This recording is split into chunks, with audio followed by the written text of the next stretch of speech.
In today's video, I'm going to teach you how to add an organization in Pipedrive. If you're building a clean, reliable sales database, adding organizations is one of the simplest ways to keep your contacts structured and your pipeline easy to manage. Organizations act like the home base for the people you work with, letting you tie deals, activities, and notes back to a single company record.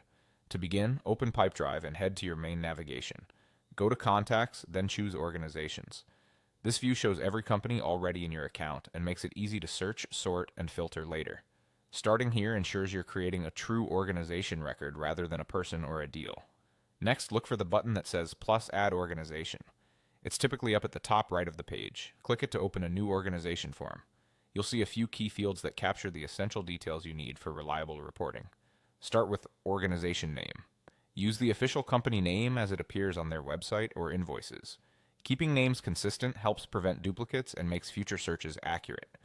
If the company commonly goes by an acronym, you can add that in the name as well, but try to keep it clear and standardized. Move on to address. Add the full business address, including street, city, state, or region, and postal code. If the company has multiple locations, use the primary headquarters or the location most relevant to your work. Consistent address formatting helps mapping and territory insights down the road. For phone, enter a main company line. Include the country code if you work internationally, and avoid personal phone numbers here. Keeping this at the organization level makes it easy for your team to find a general contact method even if an individual contact changes roles. Add the website next. Use the company's main domain, not a shortened link. This helps Pipedrive and your team quickly jump to the source for news, product info, and branding details.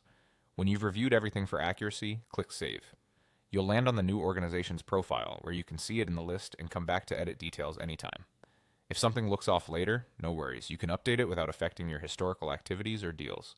That's all it takes to add an organization in Pipedrive. Keep your entries consistent and you'll save time and reduce confusion as your database grows.